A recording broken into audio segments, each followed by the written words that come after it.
All right, everybody. Nice to have you here. So for starters, this is recording, so people can look at it later. The first thing we're going to do is we're going to introduce people who are new. And then once we get through the introductions, we will talk about what we've been up to, and then that generates a lot of conversation. So just scanning around. Riley, I haven't seen you here before. Would you like to introduce yourself? Riley Perry, I'm a software engineer, aligned with the ACMS, and I'm looking forward to seeing what happens here in this Zoom call. Cool, no worries. Do you collect yourself? Looks like you do.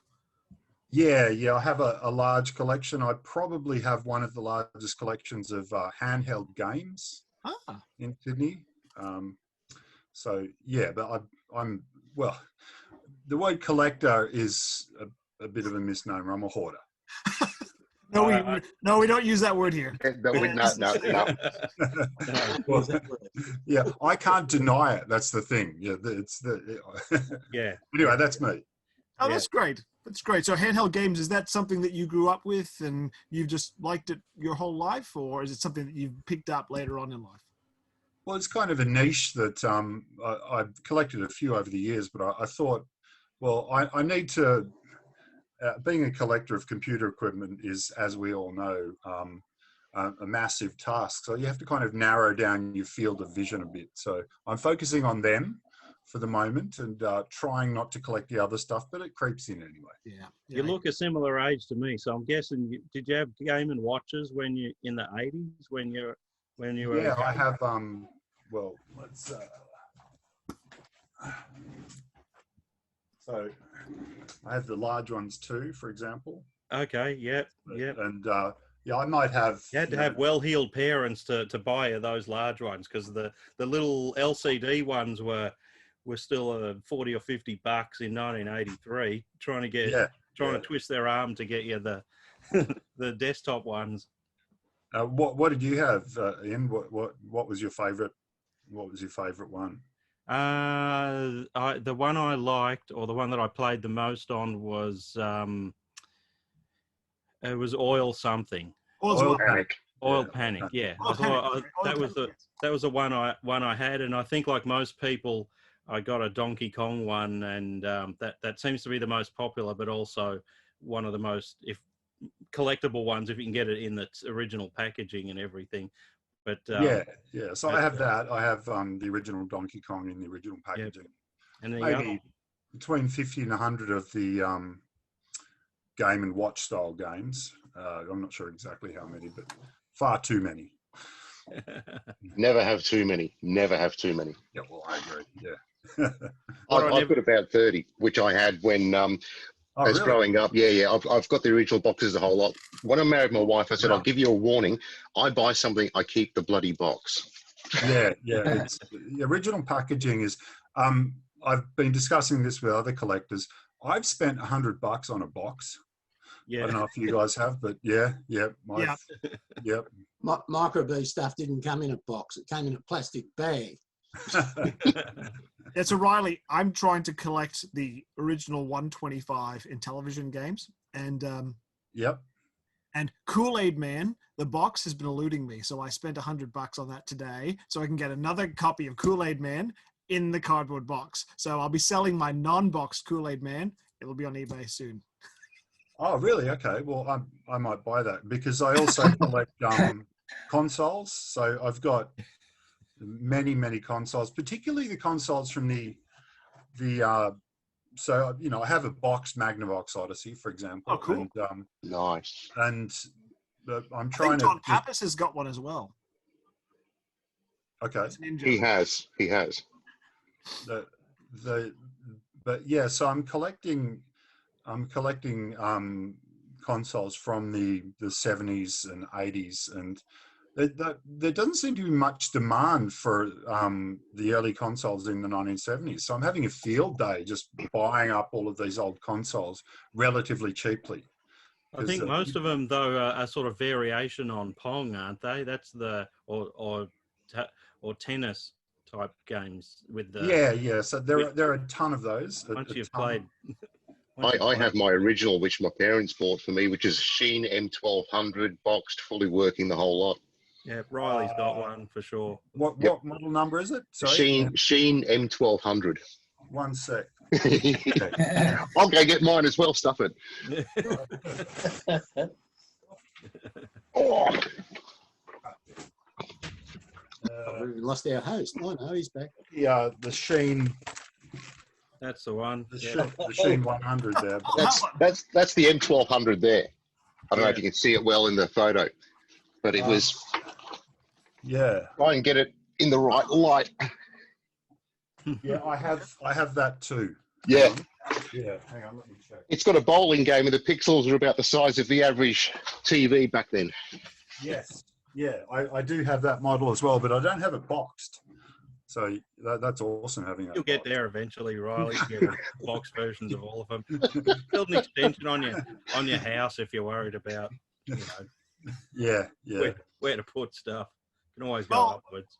Riley, you're in good hands here. We sympathize with your ailment. Great. Thank you. We all suffer. Excellent. Yeah. Now the next one I see, who I'm not sure, Jason C. Have we met you before? I don't think I've met you, Anthony. I've met Alan and Ian in person. I live in Melbourne. I just Recently freed to travel out Yeah. of Melbourne. As of tonight, yeah. As of tonight, 11:59. I got to put I got two cars. I got to put one of them on the battery charger to get out on the open road. So,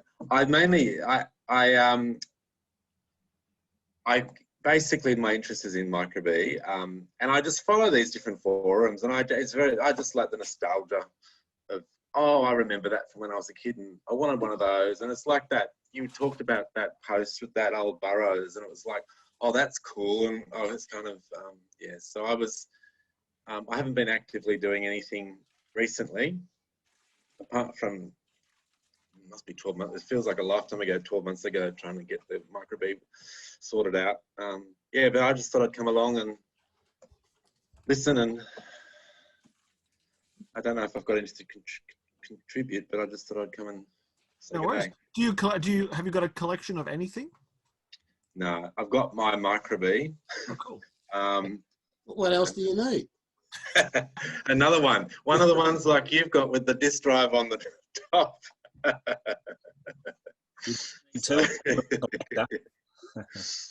What model is it, Jason? It's the 56K with a single 5 1/4. Oh, there, yeah, one of those, Alan. That's the thing. This is called the Overdrive. They sold it.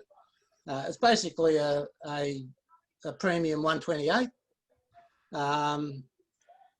And for the school use, because the large disc box that the monitor normally sat on was all extra large, they came up with this idea of mounting this little bit on the top with, I've put a GoTech in here, Yeah. and another floppy there, all in the one contained unit. Were they towards the end before the 256 TC? Because I don't remember. Just before the 256 TC came out, yeah. That's They upgraded the BIOS so that, yeah, if you didn't actually put a disc in, you fired up, you come up to a menu, you can do a self-test, you can hit B to boot from the drive when you're ready, which you've got to do with a GoTech because they don't seem to turn themselves on straight away. But yeah, anyhow, that's the unit.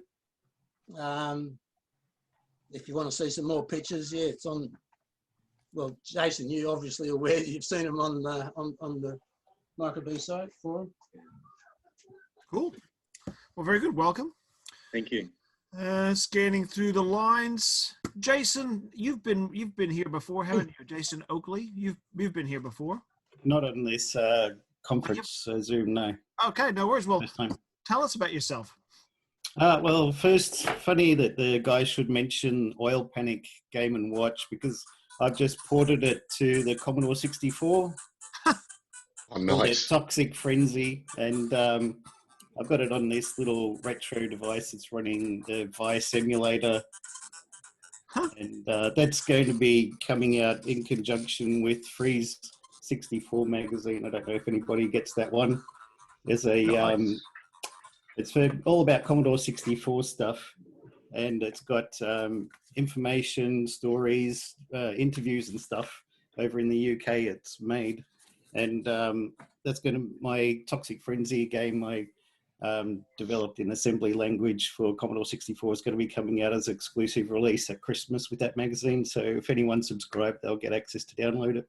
Awesome. That's great. So you're big into Commodore? Well, I started off with these little ones. Oh, BZ300. BZ300. I did some assembly programming in Z80 for that. This year I made a gaming library so you can make games in C with that, but there wasn't a lot of interest in VZ games, so I thought I'll give it a go at doing Commodore 64, which I got the fast load cartridge and SD2 IEC, so you can put your SD cards in there.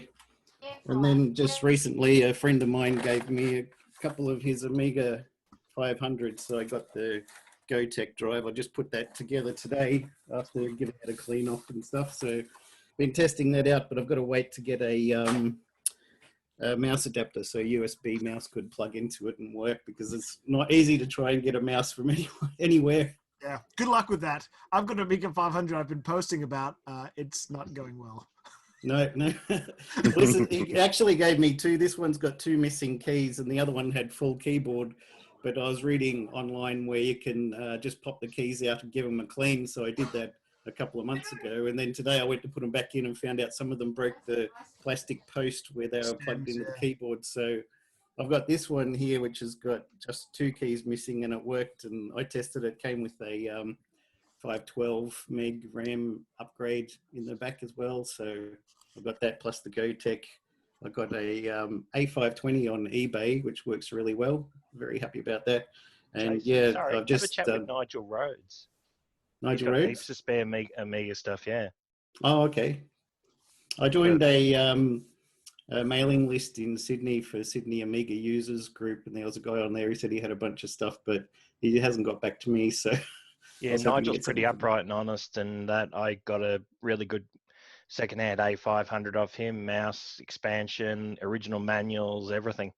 All right. Well, I just ordered the USB to Amiga adapter from over in Germany, I think, that somebody had recommended on the Australia Amigas group. So I'll see how that goes, but I'll keep in mind for Nigel as well.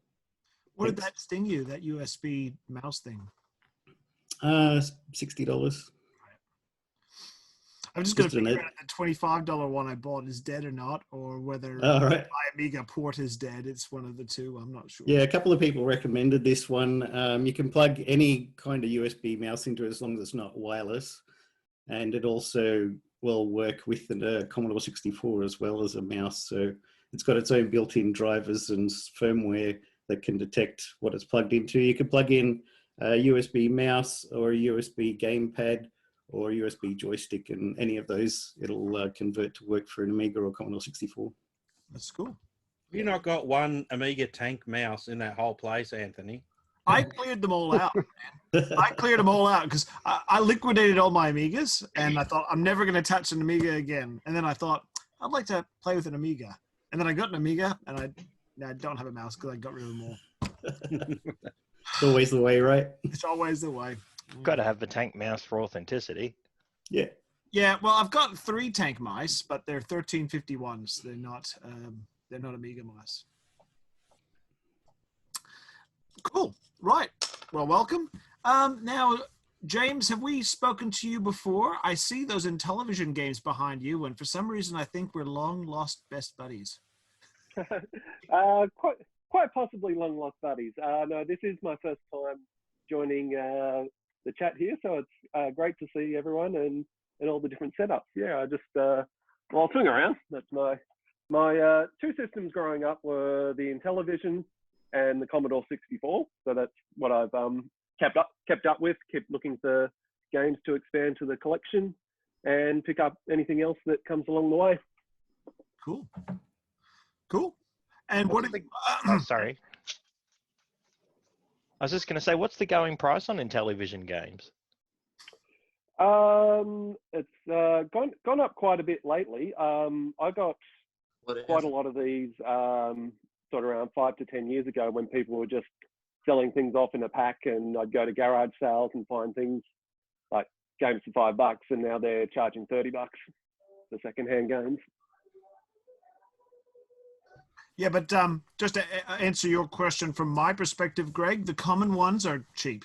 So if you like the common ones, you can get 10 for $40. So it's super cheap, right? But the rare ones like Kool-Aid Man or Super Cobra or the indie stuff is all expensive stuff. But yeah, depends if you're OCD or you're happy with just loose cartridges. You can get. But if you're OCD, you got kind of a problem. You just have to shell out lots of cash. Hey, Anthony, do you have a list of those rare Intellivision games? I'll compare it to what I've got downstairs because I've got quite a selection. Oh yeah, yeah. I'll flick you my list. Music to your ears. Yeah, this is very exciting. But there's a couple that I sincerely doubt that you will have. Because a lot of the in-TV stuff wasn't brought to Australia, but because it's all the original stuff are pretty easy to find, but it's all the stuff made by in-TV after Mattel had the management buyout of Intellivision. Hang on, I got 2 people in the waiting room. Sorry, admit. Right, so back to you, James. So you had an Intellivision and a Commodore 64 growing up, and is that what you're focusing on now? Are you continuing on that, or are you looking at other things? Still continuing on with those 2 main systems. I've got an A500 and a TRS-80 here as well that I've picked up over the years, and the Amiga 500's got the box on it. It's in the box with John Laws on the cover. What's he saying? The solution to all your computing needs. Yeah. I've got a John Laws boxed C64 as well. Can I have a look at that one to see if it's different? Oh, Amiga. Oh, sorry, that's an Amiga. John Laws Amiga. Please just Sell it to me. Amiga. Sell it to me. Probably got the Rolf Harris painting game here somewhere. Yeah, I mean, we've got that. let's not talk about that. Oh, very good. Well, James, I hope you enjoy it. Moving it down the list. Now, Scott, have you spoken to us before, or is this your first time? Not first time. Been a long time member of the group. Just the first time I've actually remembered to get into the Zoom. So we've just been introducing people. You missed out on that, so I've just jumped straight on you. So what we're doing is talking about where you started with retro computing and what you're doing now. Started at the beginning. Quite simply, I started in the 80s with a Commodore 64. That's my first computer I owned myself. Before then, got to use TRS-80s and VIC-20s of various other people's ownerships. But yeah, it was the Commodore 64 that started it off for me, and still have my original Commodore 64. A lot of the peripherals got stolen over the years by various exes, but not managed to piece it all back together again from bits and pieces. Still in working order, thankfully. That's amazing. From there, went to Amigas. So started off with an Amiga 500, then doing Amiga 2000. I never did end up getting the funding to get a 3000 or 4000. Unfortunately, that would have been my ideal at the time. At the time, I was going through uni and ended up switching to PCs not long after, and never went back, unfortunately. Both my Amigas are now dead, black screen of death, so I've got to go through and find out what's going on with that. Power supply seems okay, just something else along the way that's causing issues. And just recently I've been going back to retro computing, working on the Tech One, along with Ben and everybody, doing programming for that. Came out with my own stripped down operating system for it. Been mainly specialising in electronics and getting into surface mount technology as well, which is great. Been working in the IT/AV industry for last 20 years, I think. Yeah, 25 years. So working in cinema, so close contact with a lot of computing and audiovisual gear. Oh, great. Definitely. You're a rare person to actually have 3 of your original computers. Yep. Does anyone else here actually have any of their original computers from back in the day? Oh my goodness. Yep. I've still got the original C64, the PCs. So I went from that to PCs, and those PCs are in parts, but the 64 is still here. It's not set You're up. half our age, so you've had a lot less time to get rid of it. To stupidly dispose of. I'm as old as a VIC-20, so. Well, the funny thing is over the years. My original computers again, but I don't know. Yeah. I've got my original VIC-20, 64, Amiga 500s, GVP hard drive. So pretty much everything I had back in the day, I've still got. That's amazing. Yeah. The only thing I never kept was all my PCs. They fell by the wayside, got rid of those as upgraded over the years. To me, PCs have never fallen under the vintage computer banner. Maybe XTs and stuff, but that's not really interesting to me. To me, they're too common to be fitting under the vintage computer banner. A lot would disagree with that, and that's fine. I have no problem with it. I don't think that anybody would argue that a clone PC has no character, because all the people here who have had PCs for the last 20 or 30 years, I don't think they have any particular fondness for the beige case that had no brand on it. But, but the machines like Microbee and Commodore and Atari and all the things that had character and were unique, and you didn't reuse the case and you didn't reuse the peripherals, all that stuff had character. And sorry, absolutely. I didn't mention. I didn't mean to not mention Apple. I apologize for any Apple enthusiasts. However, yeah, those machines have character, but the beige boxes, other than the genuine IBMs. And maybe some compacts, the rest don't really. There's a bit of a call for the Amstrads and the Commodore range of the PCs these days. Yeah, they're pretty unique. I think that's why. Having been a seller of the Commodore PCs back in the day when they came out, they're absolutely rare to see these days. I wish I had a Commodore 386, one of the slimline ones, and I never even kept that, which actually kicking myself, I should have kept it. Yeah. Well, Steve Mullins. If Steve Mullins gets on, he's got one on the way. He's already got one up and running. Oh, cool. Yeah. I don't think they were big volume sellers, because even though they were made by Commodore and Amstrad and made down to a price, the earliest of the custom white box XTs and 286s were still a good chunk cheaper and just sold in far greater numbers. But yeah, I suppose once you've got every Commodore, people are starting to want the PC 5s and 10s. Yeah, not for me. It would have been nice, but yeah, in the scheme of things, they weren't terribly fantastic clone at the time either. But yeah, you gotta realize also, Scott, that it's not about whether they're any good. It's whether it's whether you can add them to your horde. So, so yeah, I'm not terribly sure that we value the Commodore PC3. It's just a crappy XT. Yeah. Yeah, I guess in that mentality, that's why I've been going back and collecting Amstrads, not so much the 5112s and things like that, and the PPC 640s, but more so the Amstrad CPCs. Yeah, not even them. The what are the little 100s and 200s? Oh, the portables. Yeah, the portables. Are they the PC based portables or the? Yeah, the Z80 based. Long, like the NC1 AA batteries. I'll see if I can dig it out. I think I've posted pictures. They've been popping up a fair bit recently too. There's quite a few popping up here and there.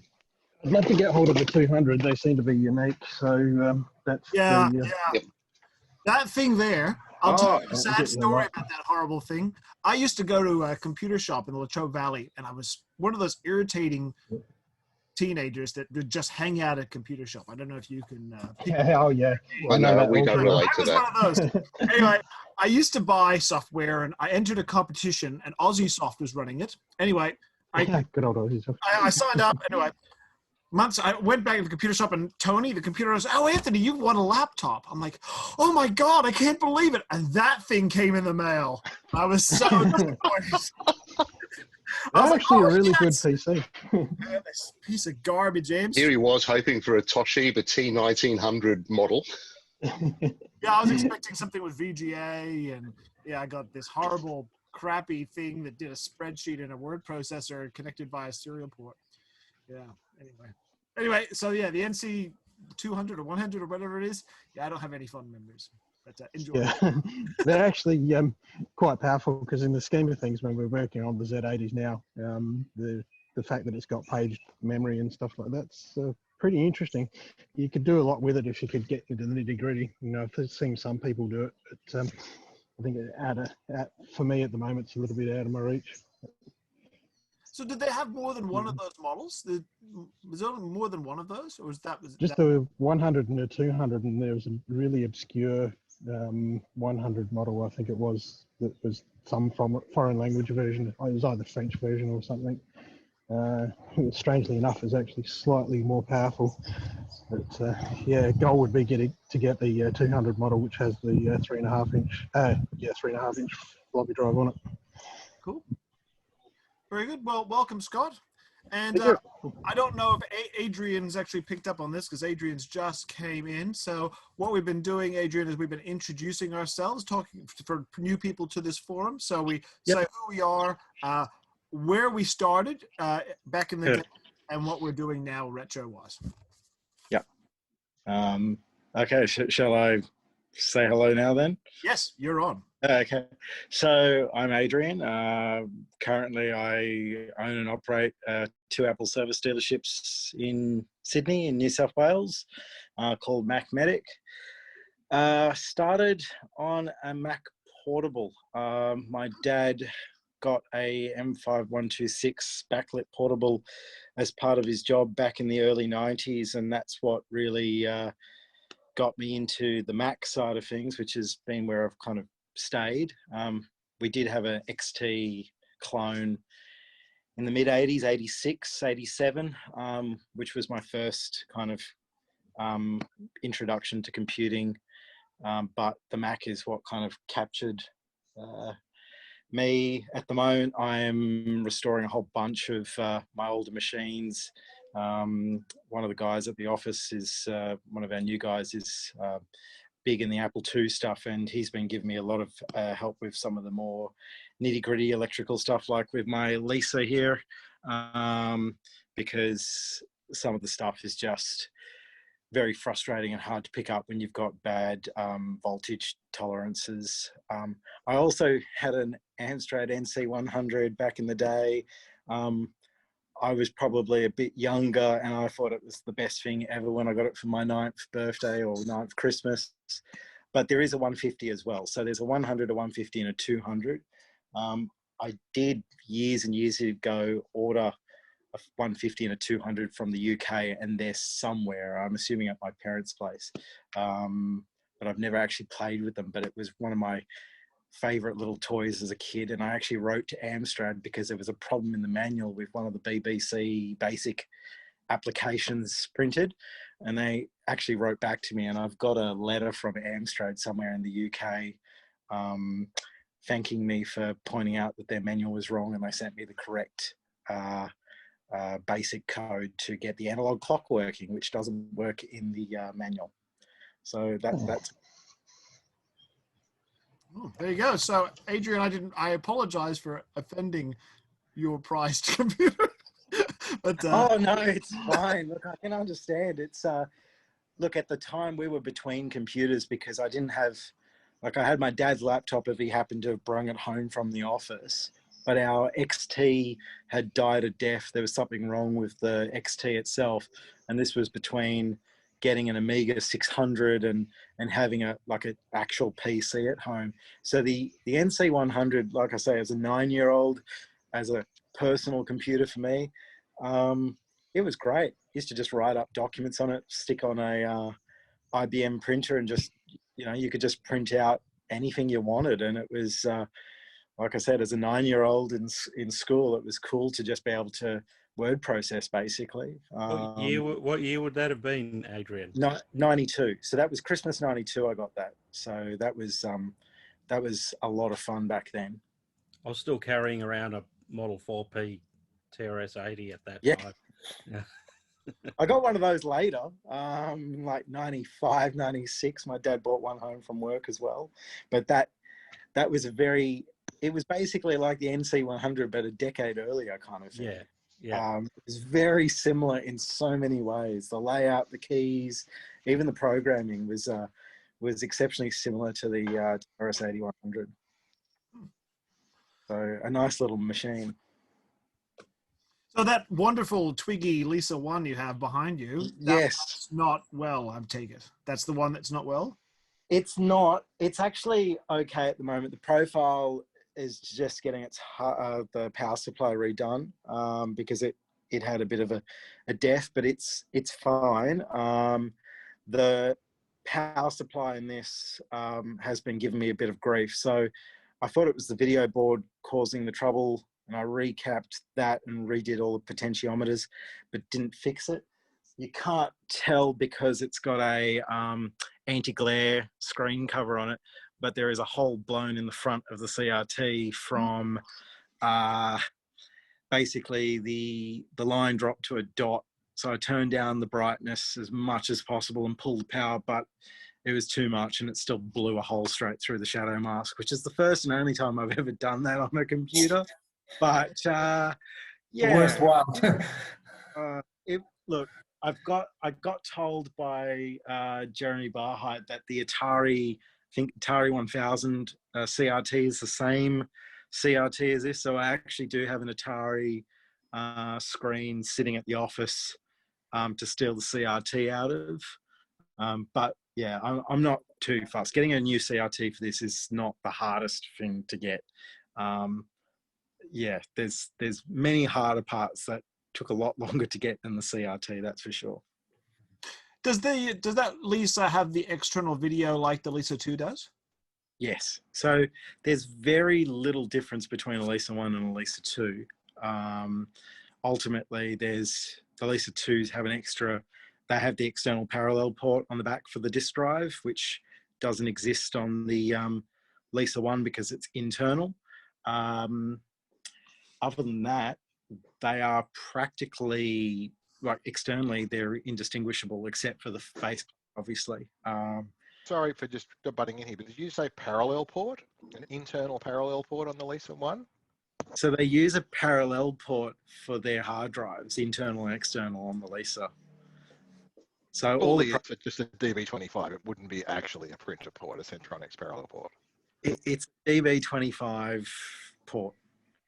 So it's your general DB25 serial port. There's no actual difference. Like this is, let me just flip it around here on you guys. This is the actual original hard disk cable that comes with it.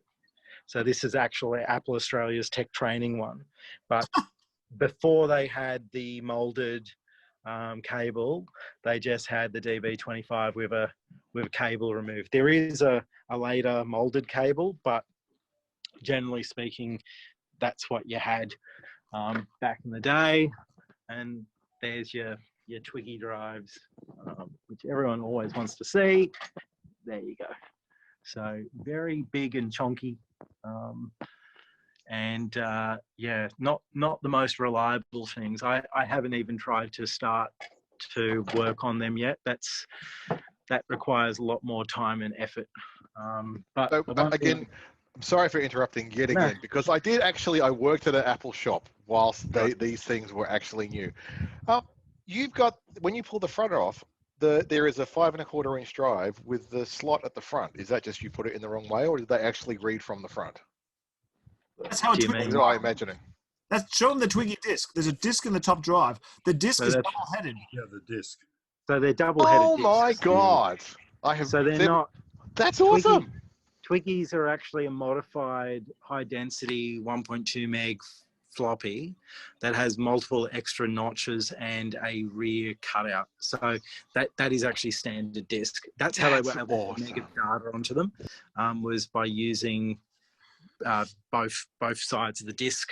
And the weirdest thing about that is with the Twiggies, I don't know if you can see, but there's actually a read head at the bottom at the front and at the top at the back. That's how they were able to kind of double side them at the time, rather than putting the disc heads opposing each other. They're actually on one at the bottom at the back, one at the top at the front. It was very stupid. And there's the nice blown hole in the Shadow Mask.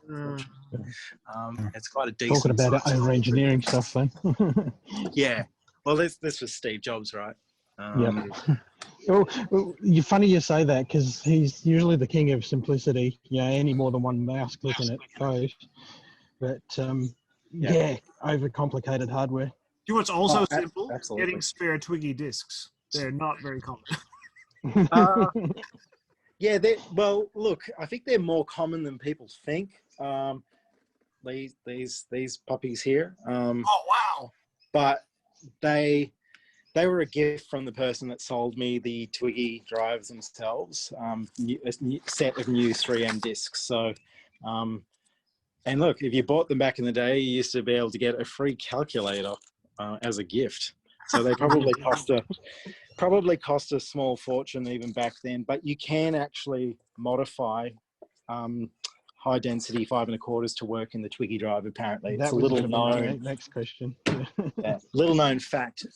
Be a bit hard to cut the rear slots, but putting the other notches in the disc wouldn't be hard at all. Yeah, anybody with a Commodore 64 is familiar how to do that kind of thing. Yeah. Right. Well, welcome, Adrian. Now we have one new person. I believe your name must be Rob. Sorry. Yes. Hello. No, Rob. We've just been Jason. asked, Jason actually invited me. Jason Oakley invited me and said, "Oh, you know about this shit. I'm old and busted. So yes, I'm ex-Rob AU. So I am indeed Rob. And please go on."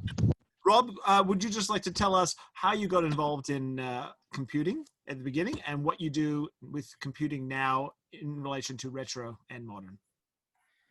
All right. So I should warn you that this beard larger than my head is what is. It's actually the second one I've had. So I started with computers back with a Dick Smith System 80 Model 1. Which I convinced my parents to buy after basically spending every minute of my time after school at Dick Smith Electronics, which was just around the corner from me. I then ended up with a couple of System 80s, a TRS-80 Model 1, a TRS-80 Model 3. I totally avoided the whole color computer thing because that was, who needs colors? Colors are for chumps. Then had an Apple II for a while, and about that time I did comp sci at University of Technology, and I became a Unix nerd. After that, I spent a lot of time in Unix. I was one of the guys who was distributing Linux back in the BBS days. I used to get Slackware images, floppy disk images, and upload them all to these BBSs around Australia. So I was the guy. If you downloaded Slackware from, it was like 3 or 4 BBSs I used to upload them to. You got them via me. Then did a bunch of other stuff. These days I am a I wrote FreePBX, by the way. If anyone's ever used Asterisk or FreePBX, that's my software. I worked for Sangoma for a while, and now So I know who to curse out. Yes, absolutely, it is me, 100%. And in fact, if you look at my Twitter profile, I'm pretty sure I apologize for FreePBX in my Twitter profile. Actually, I've got a PBX sitting in the shed somewhere that has asterisk on it, and the hardware's died on it, so the Yeah. software is still fully functional. Hey, that's a problem. It works actually really well. Mm. Yeah. So after that, since I've actually grown up and got real stuff, I am a big Z80 collector. I have a huge amount of Tandy and Dick Smith stuff, including a couple of S100 machines that all basically sit in the shed, and I haven't pulled them out forever. Because the problem is, right, it's so easy to emulate this shit now. You don't need the real hardware. You know, I can spin up, you know, an emulator that does everything exactly the same as You're my in the real wrong stuff. group. You are in the wrong group. I will Anything other happily. than- I have half of my shed. The entire right-hand wall is full of old machines. It's awesome. Yeah. I must say, with all the emulation, I only ever used it for development and testing. And if it worked on the emulator, if it didn't work on the hardware, then I always assumed there was something wrong with the hardware. Oh, yeah, so that's me. I do VoIP. I love the Z80. Don't like colors. Colors are for kids. Who needs colors? We like the normal. God, what was it? It was some. I can't even remember what the resolution was. It was awful. And I had four colors. Four colors. Oh, a real Dick Smith one. Look at that. That's lovely. Andrew's got as well behind him. Anyway. What years were you at UTS? I can't even remember. It's a long time ago. The time period was when there was the bar downstairs and the Angels played there. That is one of the few things that I remember of my time there. That wasn't during my time. I was there from 94 to 98. No, it was before then. Jeez. I think I would have left in 90. Oh, look, I'd have to actually go and look because it's so long ago now. I feel terrible. And Jason has encouraged me to come here and be old. So I don't know. But yes. You're in good company. We actually had. I was part of the first people. We had again. I'm a Unix guy, so we had a Sonos 4 machine, not 4.1, a Sonos 4, one of the original Sun 4 machines that we had a bunch of VT100 terminals down on, was in the basement, it was in the basement, off the left of the basement. We had a whole bunch of VT100 terminals there. And we used to go there, and we, as I say, me and a bunch of nerds, we used to go there and play Wumpus, Hunt the Wumpus, and the original NetHack on these ancient VT100 terminals and smuggle beer in there. But you would never hear me admit that at the time. Very good. Okay, so I think that's it for introductions for new people. So I am going to ask people. Now, when I actually ask this question, this isn't a rhetorical question. So I'd like to hear about what you guys have been doing since we've last spoke. For those who are new, I want to hear what you've been doing in the last 30 days regarding retro computing. And I would like someone to start talking now. Well, this finally arrived. Oh, congratulations. I was like, is that sealed? No, it's just the light in my webcam. Unfortunately, it's missing the docs, but I've got a PDF of those. And the best part is, it is the Australian John Sands version. Very nice. So even though it's missing the instructions, it feels like the right one to match my actual SC3000.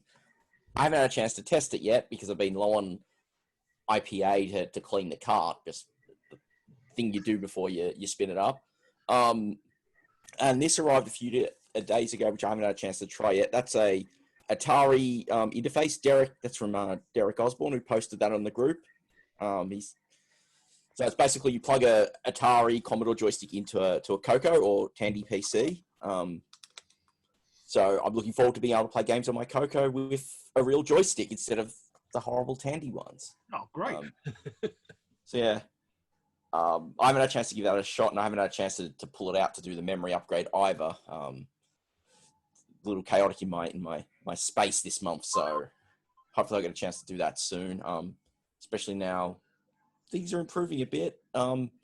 Yeah, that's really the other thing I've been doing, just mostly just really those things have arrived. I've just been tinkering with some non-computery stuff. It's mostly been capture and optimizing my capture setup a bit. So I upgraded my capture PC. I used an external capture Elgato capture box, and I've got a internal card from AVerMedia. That means I have to do less stuffing around with cable switching when I want to capture different parts of the setup. So that saves productivity boost. More time to play with joysticks now that you've done that. Yeah. I'd be interested to know how well the Atari conversion is, because the Tandy joysticks, they're analog, right? They're analog, yeah. A lot of games on the Coco really don't need analog, so you can get away with that. It's kind of really why I'm interested in it.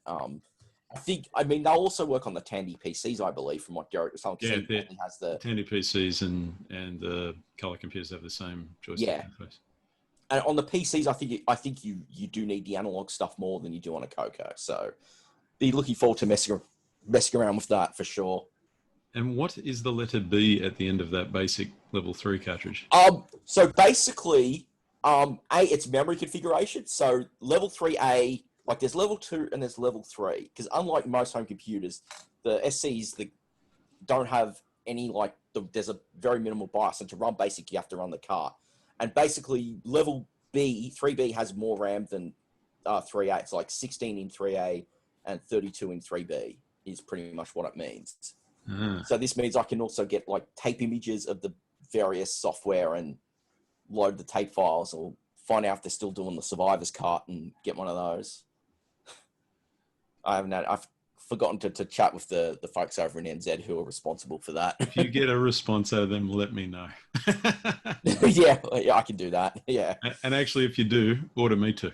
Because I want one for my 1000. I want one for my SC3000. So.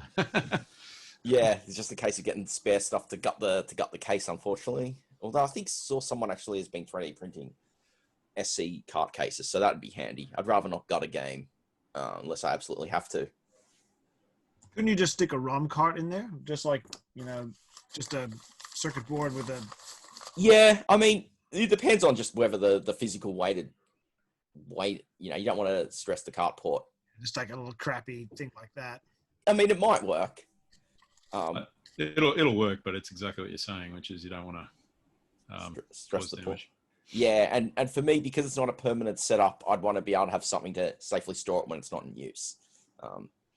And it looks nicer too. That's exactly it too. That's really what it's about, isn't it? It's really that. Cool. Anything else, Rob? No, that's pretty much all for me. Cool. I will quickly report in. I completed my Magnavox Odyssey 2 collection. Oh wow! Sweet. So it's not a well-known. It's a Gen 2 console. It's not that well known in Australia, I don't think. But I love the artwork. Kylie's got one. Okay. Yeah, I love the artwork on it, and so I've collected basically all 47 titles. So anyway, that's it for me. Are they boxed or are they loose? Yep. All of them boxed. Yep. Oh, very nice. You're gonna have to take a photo and put it on the group. I will. Right. Tag Riley in it. I've just realised. Does anybody else care about the old Vector games? I've got a Vectrex. In fact, I've got 2 Vectrex. Oh. Yeah. Oh, there we go. I would love to have a Vectrex. I do not have the money to get a Vectrex. So love to have one. I've got a heap more homebrew titles. Ooh. Oh my god! I remember used to play those in Woolies and Big W. Yeah. What else did I get? I've got something else. Where is it? I've got the Vectrex multi-cart. It arrived. It's got only 128 games on it. My god! So yeah, Vectrex, it's the go. Something crazy has just happened to my computer. Hang on. You're still with us? All right. So, one thing I just want to point out is last time I spoke to you guys, I was praising up Vector Patrol and how wonderful it was, and I didn't realize that here in the back is the overlay. Oh, yeah. It's there. So there is the overlay. Well, we expect a full demo of this in about, what, an hour's time? So they're all on the back of each of those cards. So you can still buy these. You can get these from Europe. They're €55, including postage. And the author is brilliant. This Vector Patrol game, if you get any, get that. That is Moon Patrol on steroids in full vector graphics. Really cool. Anyway, So I'm waiting. Yeah, sorry. So that's a machine I lost over. I just can't afford. I can't afford the going rate these days. Continue on, Pat. Sorry to interrupt. Oh, I was going to riff off the back of that. I got some custom overlays for my Vectrix floating around somewhere and some little custom lighting thing. But thing that I'm interested in with the Vectrix is the re-release of the Vec Fever carts, because they've come up with essentially a vector-based MAME that you can then sit there and go and play, like, you know, what you can go and emulate, for example, Star Wars, as in the arcade game, on your Vectrix and stuff like that. So I'm very interested in that. Yeah. Wow. So how are they doing that? Some trickiness via USB, but yeah, it's clever stuff. Like a cart via USB, and it transmits visual data to the thing, and all the processing is done on the computer or something like that.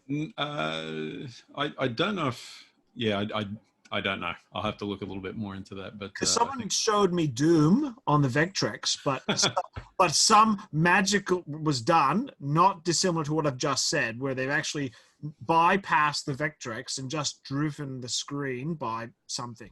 And I'm not sure what that was. Yeah, I saw somebody did that with Commodore 64 recently. They had a computer, PC, it just streamed out the data, and the Commodore 64 displayed it in low res. But it looked really good. But if you didn't have the PC there, you're not going to watch anything. Cool. Anyway, that's it from me. I'm kind of working while I'm talking, so I will hand over the talking stick. Who's picking up the baton? I'll jump in. Had a couple of books delivered. One was the David Pleasance book on Commodore, which I ordered a couple of months ago, and I was actually quite shocked when I opened it up and personally signed as well. Nice. You can't buy anything from David Pleasance that doesn't have an autograph. Well, there you go. Well, I don't feel so special anymore, mate. Thanks for bursting my bubble. But, I did get another book as well, which... oh, cool! Oh, so cool. Now, it did come with an accessory as well. Well...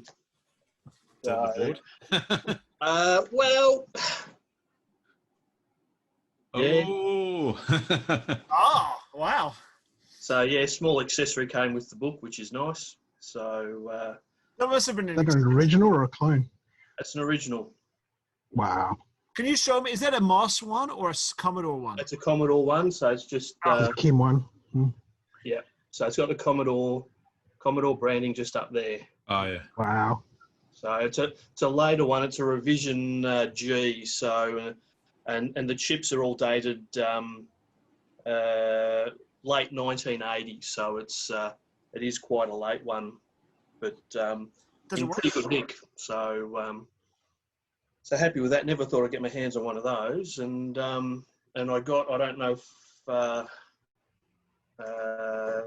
I picked up a 2001 32 PET.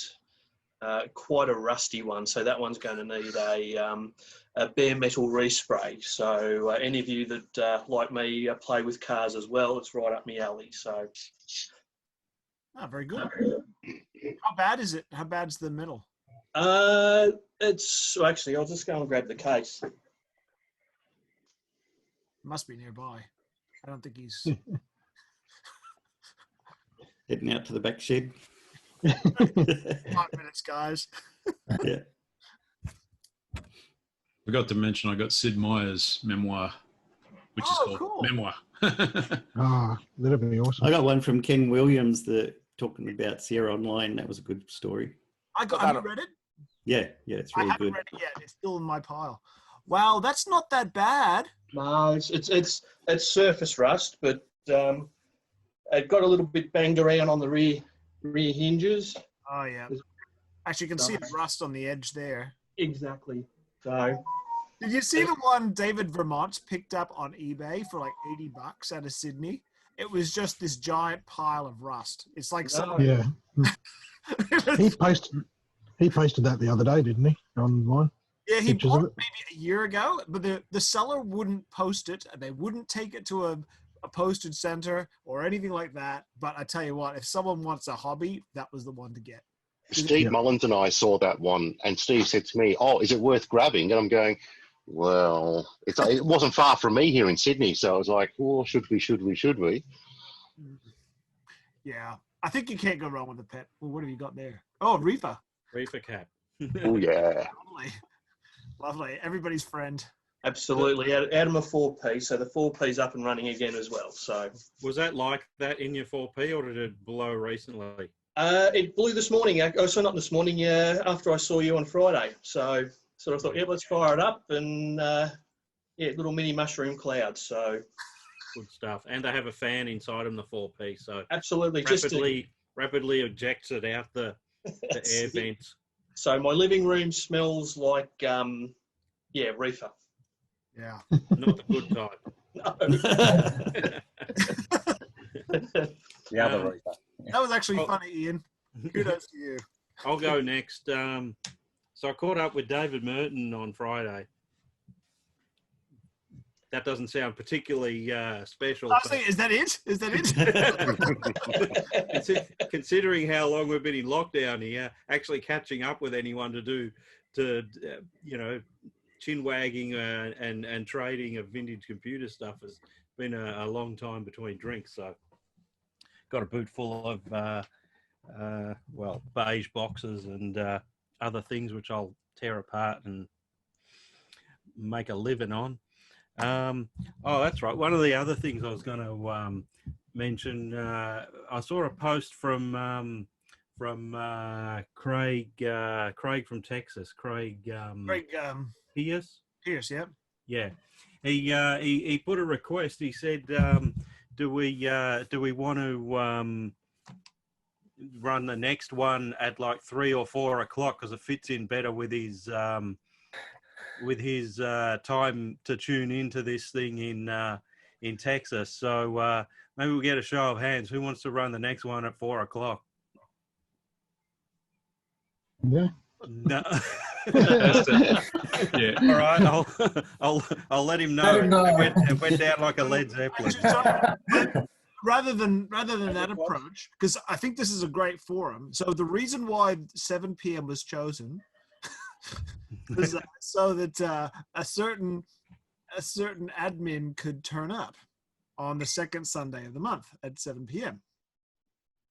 That being said, that Jason Weber. Yeah, it is Jason Weber. And 7 p.m. is great because you can have your dinner and then you can kick back and relax and leave the family to do whatever the family does. Does everyone agree with that concept? Because I think that if you have it at 3 or 4 p.m., you'll get less people because most people actually do things during the day, and very rarely do people want to say, "I'm going to reduce my time with my family and have it earlier and ruin the day." No, people. Surely people are working on things. Yeah, I think when we're having a heat wave in Melbourne and there's nothing else to do at 4 o'clock on a Sunday afternoon except sit underneath the air conditioning vent, then it's perfectly good to have it at that time. But I'll pass the message on to Craig that we discussed it at length, and the general consensus is no, you got to join us at the normal time, Yeah. That being said, daylight saving has put it out another hour for him as well. Yeah. Yeah, that's what flipped them over. Is I'm sure it is. The time difference changed by about 2 hours because we went forward an hour, he went back an hour, or is it the other way around? Actually. Yeah, we'll watch the playback on this. So yeah, he'll watch it. Yeah, he'll watch it. Hey, Craig, now you know. Yeah, what really disappointed me about Craig is he said he was going to go to Computer Reset and he was going to get me cluster adapter software, and he never did it Gosh, I wish I was here to tell him. Wish he was here to hear. Anyway, moving right along. Anything else, Ian? Yeah, I've been meaning to catch up with Alan King, the guy who runs the technology markets, basically Bundura, for those who are not used to it yet. Hopefully now we have some vision out of this, out of the nightmare that has been Melbourne and gatherings. I'm hoping they're going to start next year again. So I'll keep everyone posted on how that's going. I was wondering how if anyone's got an update on the VIC-20, whether you can get them yet, because I saw that someone said they're available on Amazon Australia now for about $250. No, I looked at that. There was still will not ship to Australia in the listing. Right. Okay. Well, there's a guy on eBay as well. The price gouger. Yeah. Well, do you know what? I was talking to a friend of mine in the UK, and what are they, £110 or something? It's $200, $199. Yeah. But then factor in shipping and all that sort of stuff. It's like, you know what? This guy's actually going to charge me $50 to do it all. Well, bugger it. So I ordered mine this morning from that guy, so I've got one coming. So okay, I might weigh that out and see if EB Games gets the contract like they did with the C64 Max. Yep. And just. I did talk to EB Games, probably about 3 or 4 times in the last couple of months, and they're going, "No, we've got no idea." Yeah. And, they're usually pretty good. I would imagine they would fight to get the distribution rights to it, because the Maxi particular was a big seller for them, and with Christmas coming up, they want big box movers. Exactly. So I can't imagine they're going to just sit back and just the VIC-20. What the hell? They're going to push to get it. So I'll just keep on. Be a big mover. I think that. It's the same as the C64. The difference is it's white. Yep. That's slightly different games list. Yeah. Yeah, but my eyesight's bad, and the legends on the keys are easier to read on the. And it's a 22-column display. No, well, as far as I know, they decided not to ship to Australia because we got the 64, from what I understand anyway. But I still would like one. Yeah, I mean, look, my first computer was a VIC-20. I've still got it, and hence that's why I'm grabbing one, just for the hell of it. And I think they're going to do Amiga next, right? Yep. I saw that. That would be cool. That's actually something that's because at least I won't need to get my mouse working. Yeah. Yep. If we have a meet in January, I'd say bring it, because I can then lug my tank mouse and.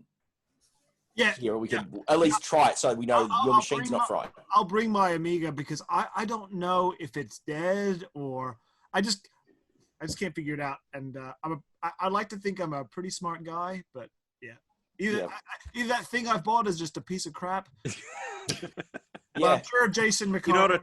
You're not a true vintage computerist unless you buy an underpriced piece of crap that doesn't do anything close to what it says it's going to do.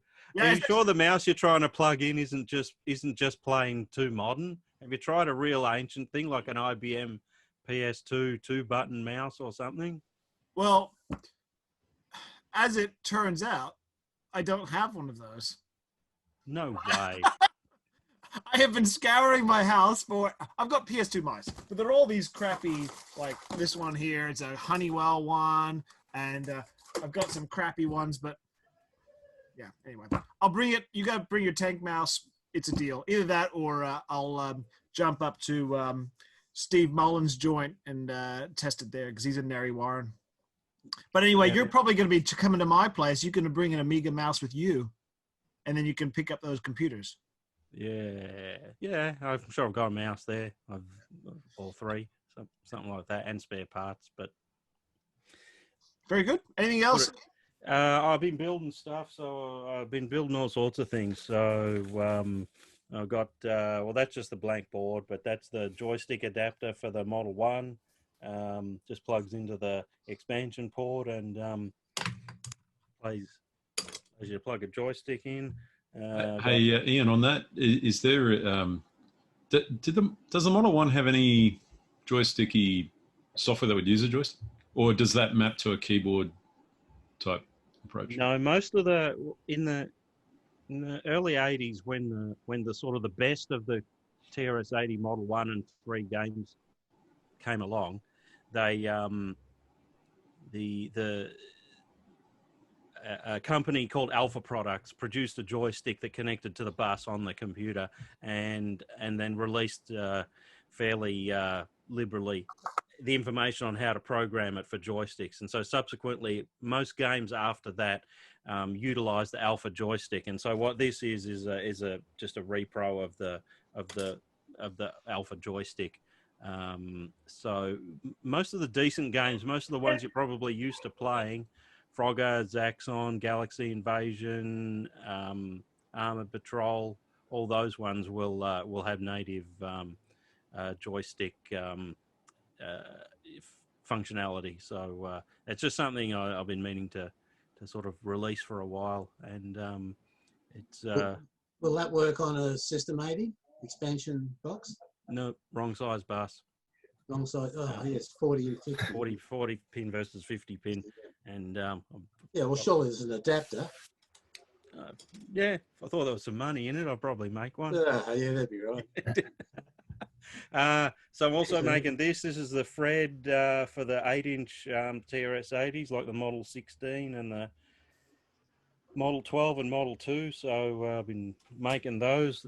You can't plug them into the computer unless you've got one of these. So I hate building these things.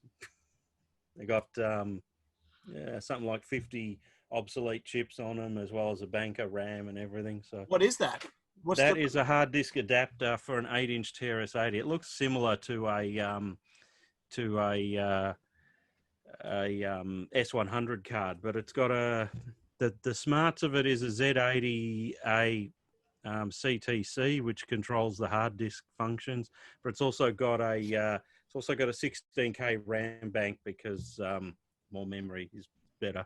And apart from that, it's all built up out of 7.4 series logic, but because it has to operate under very strict tolerances, it's got a bunch of 7.4F chips, 7.4S's, 7.4 what else? Plain 7.4 series, 7.4 ALS, which, you know, the plain LS ones, as everyone knows, easy to obtain, but the some of those high speed ones are quite difficult to get. But people have been after a hard disk solution for their 8-inch TRS-80, so I've start making them now. Cool. Yeah. Very good. I think that's about it that I was going to mention. If I can think of anything else, I'll remember it. But it was the VIC-20, Craig, and Bandura was mainly what I wanted to talk about. So, So you don't think there'll be a Bandura in December? It's not looking like it. I checked their website, and he doesn't look like. I don't think he can. I don't think he can come back until they can let 100 or more people into the space that he uses. So he could do it out on the grass. Yeah, that's true. Hey, did anyone realize there was a VCF vintage computer swap meet in the US this weekend? No, there was an election, I hear, though. Yeah. Really? First I've heard of it. They were swapping other things instead. Yeah. Some TRS-80 guys picked up some rare stuff while they were there.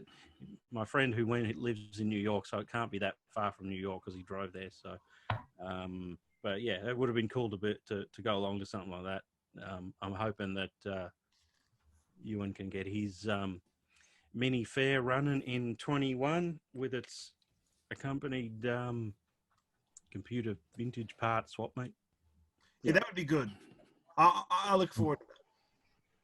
Yeah. Well, I'll jump in. So just quickly, I recap my Lisa. That's not very exciting.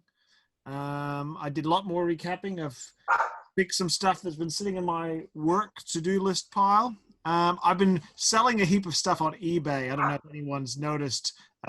Those who know my eBay account, I've been getting rid of duplicates and things that I know that I'm never, ever, ever, ever, ever going to play with. So you can only have so many toys, and I have enough toys to last me 4 lifetimes.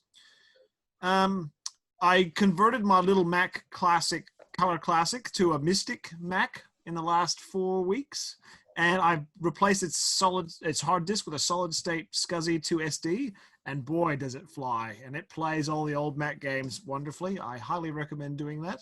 I used Bruce's method, which is using 640 by 480 by grinding some paths off the analog board. I don't know if anyone's watched that YouTube video. And I got FujiNet today. So FujiNet, for anyone who doesn't know, is an awesome, awesome SIO device for an Atari series computer, which is not only a speech synthesizer, a Wi-Fi modem, it's a SD card reader. It's an online game playing device. It can remotely connect to all sorts of servers.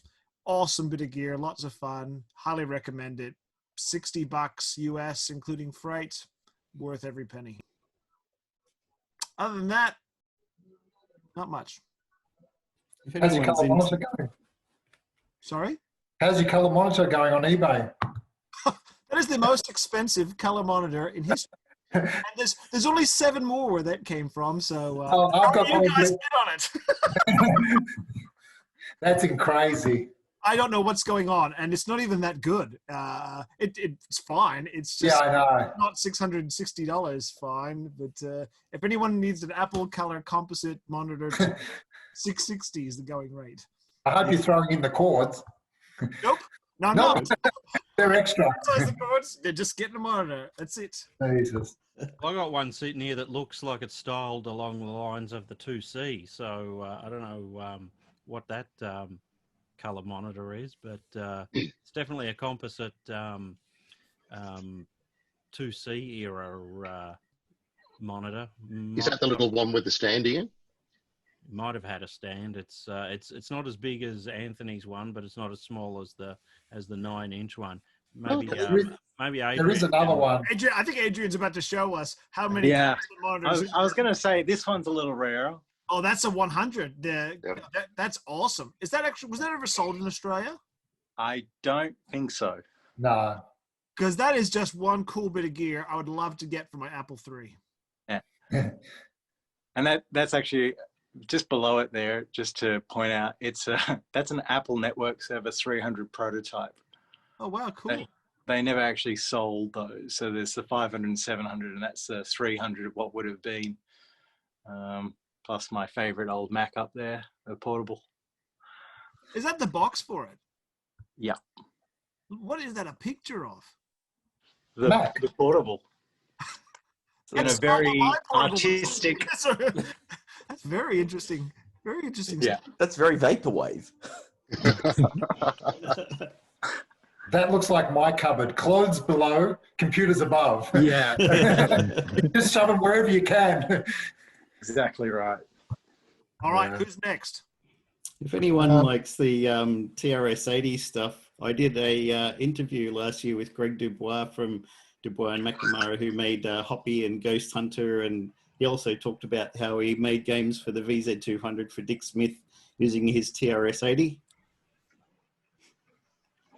Oh, cool. I'll pop that on the website if anyone wants to have a look at bluebilby.com. There's got an interview with him. It's really interesting, talking about the old days making games. And the reason I got into doing Commodore 64 game earlier this year was I watch a Twitch stream. There's a guy in the UK called, his stream is Shallon50K, and he makes Commodore 64 games while he's streaming live on Twitch. And he had a competition, and if you won the competition, you got £120 worth of retro computer programming books. So you could choose what you wanted. And so I've grabbed a few. I've got Programming and Interfacing the 6502, Game Invaders, Game Theory, Jim Butterfield's Machine Language for the Commodore 64, 6502 Assembly from Lance Leventhal, And I also got them to throw in the games that weren't by Frank Gaskin. It's all about any games for all different platforms that people had started making or had talked about making, but never actually got published, and the reasons why they fell apart if the publisher died or everyone moved from 8-bit to 16 or 16 to 32 and stuff like that. So it's a lot of interesting stuff. And I thought, if I'm getting all these books on how to program Commodore 64, I should probably do something about it. And then I had 2 weeks holiday and couldn't go anywhere because of COVID. So I thought, give it a go. So started making Commodore 64 game, and that's how I ported Oil Panic to the Commodore 64, because it was a game that I really enjoyed playing on the little Game & Watch. Was one of my favorites. So I thought, why not have it on the Commodore 64 and people can play that? That's awesome. There's actually a Game & Watch coming out in a couple of weeks too. Yeah, one of my friends wanted to get the 30th anniversary and it sold out in like 2 seconds. So it's very sad, but I got the... Raise your hand if it's coming for you. Raise your hand if you're getting the 35-year... 2, 3... I got the Abernic RG350, which is just a Linux emulator, and it runs any operator. It's got like Game & Watch, Super Mario. It's got Nintendo, Super Nintendo system, and Atari Lynx and all the old stuff. You can install just about anything that'll run on Linux on it. So that's where I put Vice emulator on there and had my game on earlier, because you can play that on there. So it's like going back full circle, playing Oil Panic on one of these little devices, which is like a gaming device, but it's running on Commodore 64 on the Linux device. So it's a lot of fun. Device again? Can you show us the device? Is it Yep. a Pocket Go?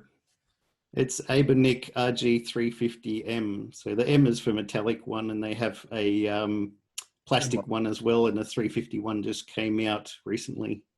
Yeah, similar to the Pocket Go, yeah. Yeah. Cool. I can also tell Jason, we both have the same video camera. Yes, no doubt. I wouldn't mind jumping in. Show and tell first. A Russian Game & Watch clone. Oh, that's cool. Yep. Collection of Russian Game & Watch clones. Is that new Bugatti, or What's that? Sorry. is that the new Bugatti one, or is it? No, this is a very old one. Original. So Adrian and I have moved truckloads of computers over the last month at one stage or another. What we've been doing is I created a display area with 6 glass display cabinets for Australian gear. So if anyone has got anything Australian that they want to get rid of, I will throw wads of cash at you to buy it. Any old kit computers, particularly Miniscamp, Dream 6800, any of those Electronics Australia kits and stuff, any Dick Smith stuff, any rebadge stuff, I want to get it all for the display. What else have I done? A couple of podcast episodes, one with Roger Keating and Gregor Wiley from Strategic Studies Group, if people are familiar with those games. And Alan and I have chatted about archiving projects. Yeah, I've found out a lot through Alan and Melanie Swalwell, if people know her. I know Melanie quite well, yes. Yeah, she's fantastic. Did a lot of work for her in the early days that played a game in the digital heritage sites and so forth. Yeah, well, she's got now a 90s version of that coming out. Which is no good to me because Micro B was dead by then. But on Wednesday, I got a good interview with Dave Jones from EEV blog, and he's a really enthusiastic guy, so that's a lot of fun. But yeah, winner chicken dinner. The main takeaway for this is that if anyone's got any Australian gear that they can handle getting rid of, we want everything, and I'm willing to pay. So that's me. I sent you to only just a little while ago a review of the Datamax 186. Yeah, the Datamax 186. So I think I tracked down that guy, Brett something or other, and I'm going to see He's the Datamax guy, isn't he? Yeah, correct. And he's got two of them, so you might be able to talk yourself into getting one. Exactly. Yeah, I'm on it. Yeah. Yeah. So anyone can contact me at riley.perry@gmail.com or via Facebook or riley.perry@acms.org.au if you want to get rid of any Australian gear. Even boxes with John Laws on the front for an Amiga 500. That's me. Hey, Riley, I just wanted to ask, have you heard of or got a Educate? Educate, if you know what I mean. ED. It's just pronounced Educate. It's the 74, Electronics Australia 1974 Educate. I don't. The WA ACMS appears to have one, but I really, really want one for our display in Croydon. I want one too. But I think they're pretty hard to find. So that, TTL based, not a single microprocessor. We do have a baby 2650, which I'd like to think, from my research, it is the first Australian-built home computer with a microprocessor in it. I think so. If anyone can, What did you say it was called? A baby what? A baby 2650, March 1977, Electronics Australia, built by Jim Rowe. So that, as far as I can tell, that's the first Australian-built machine with a home computer with a microprocessor in it. But I'm not sure. So if anyone else knows anything different, I'd be pretty sure that that's the case, actually, from what I'm aware of. Yeah. Apart from the Educate 8, but as you say, it doesn't have a processor in it. Yeah, that's right. Yeah. Cool. Alan, you're talking. What have you been doing? Oh, well, I think I showed some of you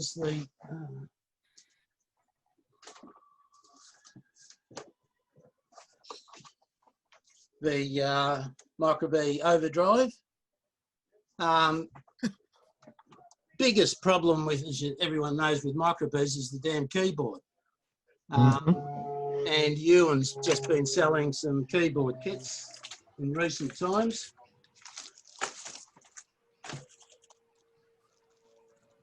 That's how they come. Nice. In a Ziploc.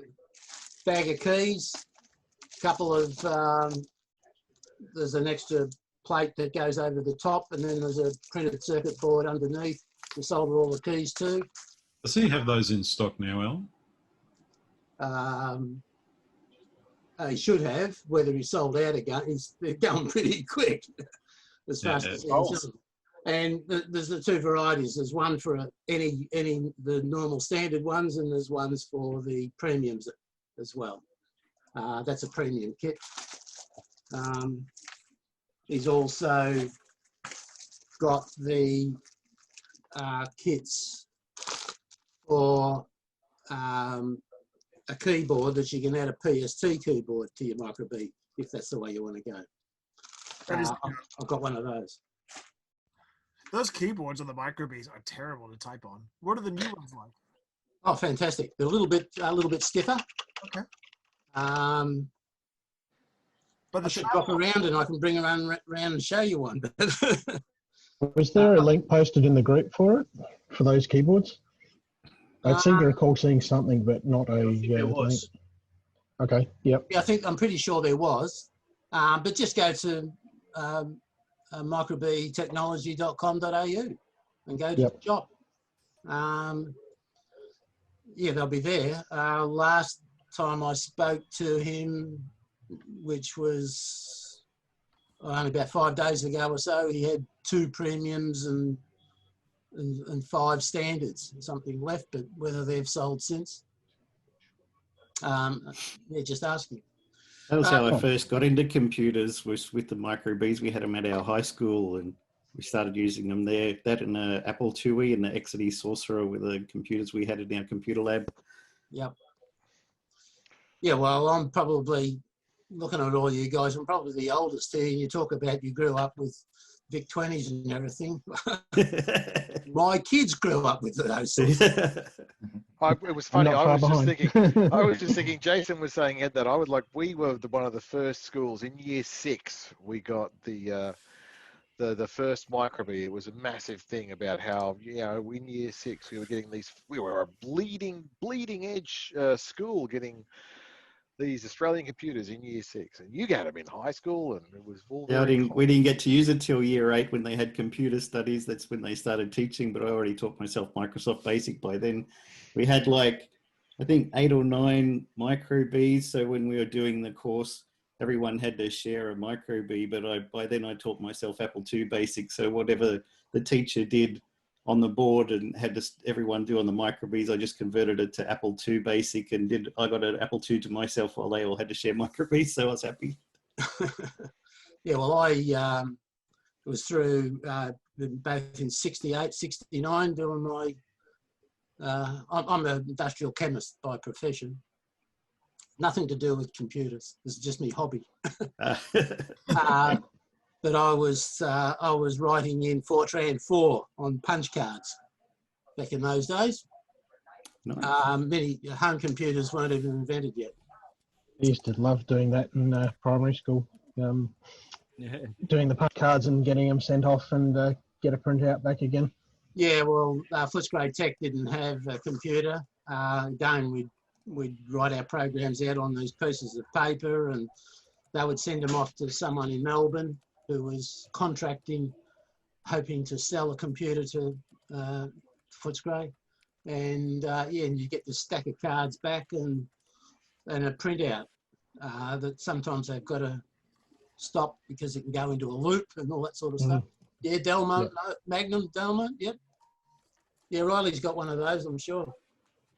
No, we got 3 of various sizes, of various types. Sorry, but the Kookaburra ones, when Time Office bought Delmont out, I know Dave. He did a teardown of one. Dave from EEV Blogs, but we don't have anything with a Kookaburra badge on it. We'd love to get one of those. Just to finish off, as you're aware, I've been doing a little bit of scanning, a few more bits and pieces, and I think everyone appreciated the Dick Smith 81 catalogue that I put up.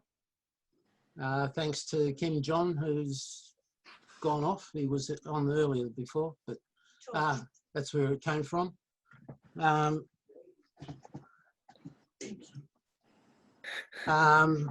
But I've done a bit of other stuff, and I've been dumping micro-B discs, and I've let's zoom in. System 80. System 80. I've got that. And, just a demo disc from for the System 80. Yeah, just a couple that are here. I want to dump those. I would love the demonstration. That's the one that's got the Dick Smith image that goes across the screen slowly. I've never managed to get the entire tape. Does anybody still have Dancing Demon for the TRS-80s and System 80s? I don't have, I've got the file and I run it on an emulator, yeah. Yeah, I've been looking at trying to convert that to the micro-B, actually. I've put it in the too hard basket for me, beyond me, but anyhow, I'm sure somebody else will. It's been partly done. You can actually make the little demon dance, and that's all he can do, though, on the micro-B. Yeah. The programming in it has some very inventive string manipulations, and unless the micro-B can handle it the same way that the TRS-80 can, you're going to find it really difficult to convert them. Or if you convert them, it's not going to run fast enough to make the thing dance with which is the whole purpose of it. It's not actually a game; it's a demo. Yeah. Demo. Yeah. But, well, it's not a game, but you can put in various things and make it do what you want it to do. So it's not just completely. It's not just a demo. I think I've got a few of them here. Whoever was after one might want to PM me if they're after. No, but you can run it on the emulator. I can do that all the time, and you can pull it apart. There's a lot of machine code in the first few lines. It's a basic program, but a lot of machine code written in the first few lines. And once they start calling the ROM, that's when conversions fall apart. the TRS 80 and the System 80 ROM's very different to the Microbee ROM. Are you still scanning your computer magazines, Chicken Man? No, I've finished all that I had. I've got a heap. Anthony's been doing the odd one every now I'm and then. doing them at a rate of 1.5 a week. It's better than nothing. I've got to clean out one of my sheds as I had another avalanche. Well, as you do sometimes. Well, and I've got some tatty, but possibly if they're your computer magazines that have not been scanned, I might send them to one of you guys to. Well, when you're going over to Anthony to pick up these boxes or drop boxes off or whatever, just drop them off there, and I'll pick them up from Anthony. Okay, so just check on archive.org to see for the ones that have already been done. Yeah, I can send you a spreadsheet. I've got a spreadsheet of all that's been done, both for your computer and APC, of what copies that are available.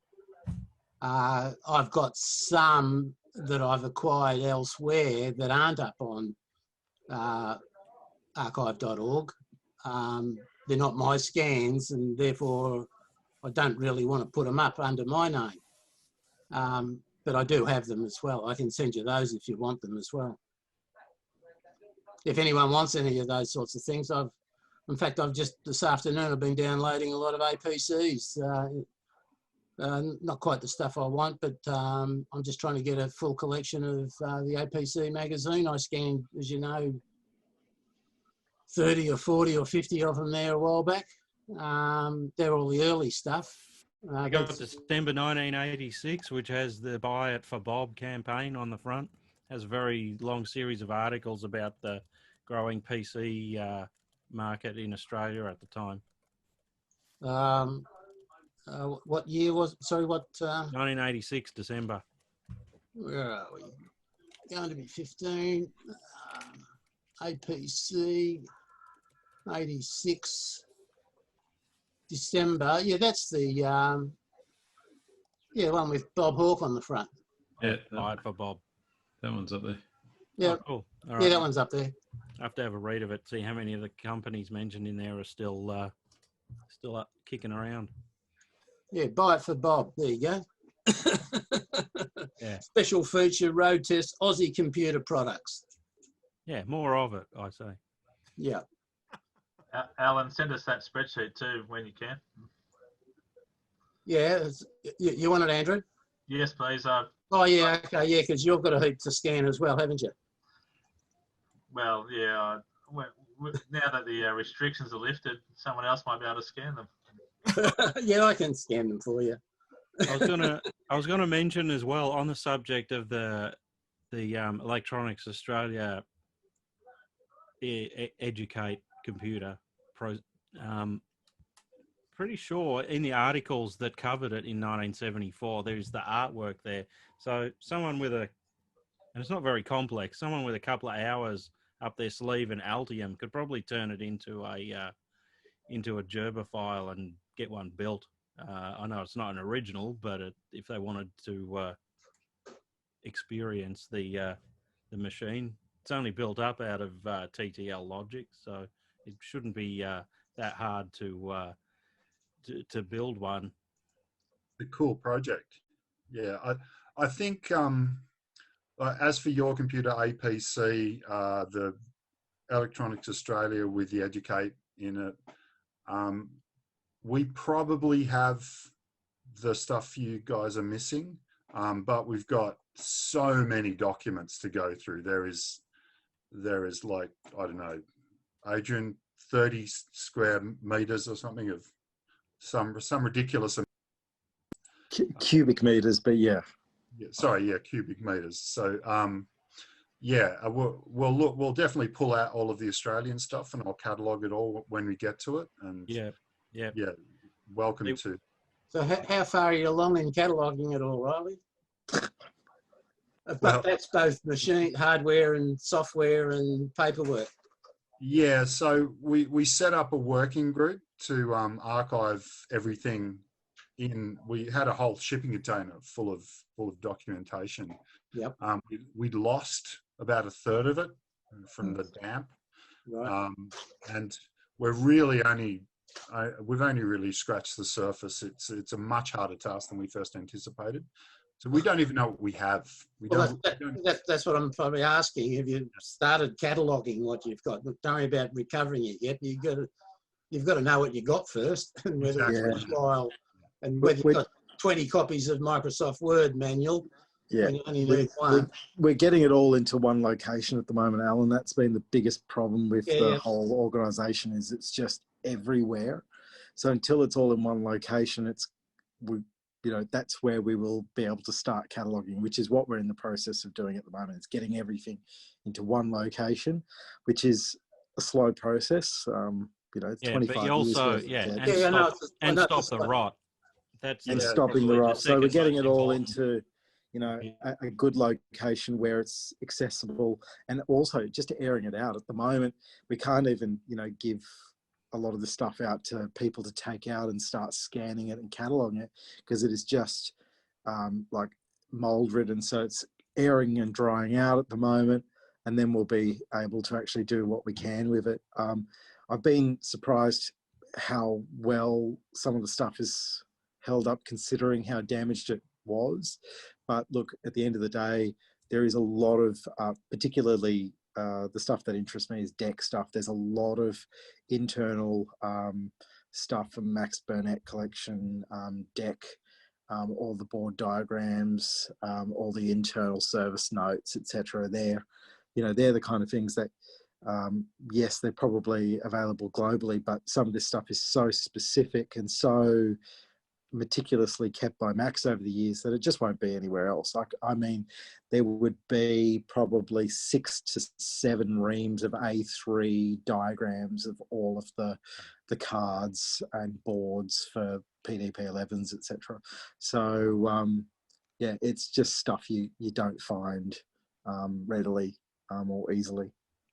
I was triaging yesterday, doing document triage yesterday. So we separate. Sebastian and I spent about 4 hours there yesterday, separating out just really obvious stuff that didn't need to be archived. So we have made a start, but Alan, it is a massive, massive mountain. There's a YouTube. I forget the guy, some guy that went through some store a few years ago and videoed it all, and goes into the documentation room. You got a bloody mountain of documentation there. It's going to take you a decade. The vlog guy, was it? Yeah, that's right. Yeah, that was Dave. Yeah, Dave went through it all. That's going to take you a bloody decade just to scan it. Are you creating a museum? Is that what you're doing? What's that? Sorry. Are you creating a museum? Yeah, we have a location in Croydon that we're renting now. We've got 1 display room already. We've got 2 more display rooms coming and a few more display areas. We're going to have areas for people to do soldering, all that sort of stuff. So the ACMS is an old organisation, but the board just recently changed, and our focus has changed to be less of a collecting type of organisation and more of a proactive sort of community thing, so that we can all get together and do stuff with old computers. And you have, more than enough resources to sort of work on anything you want there.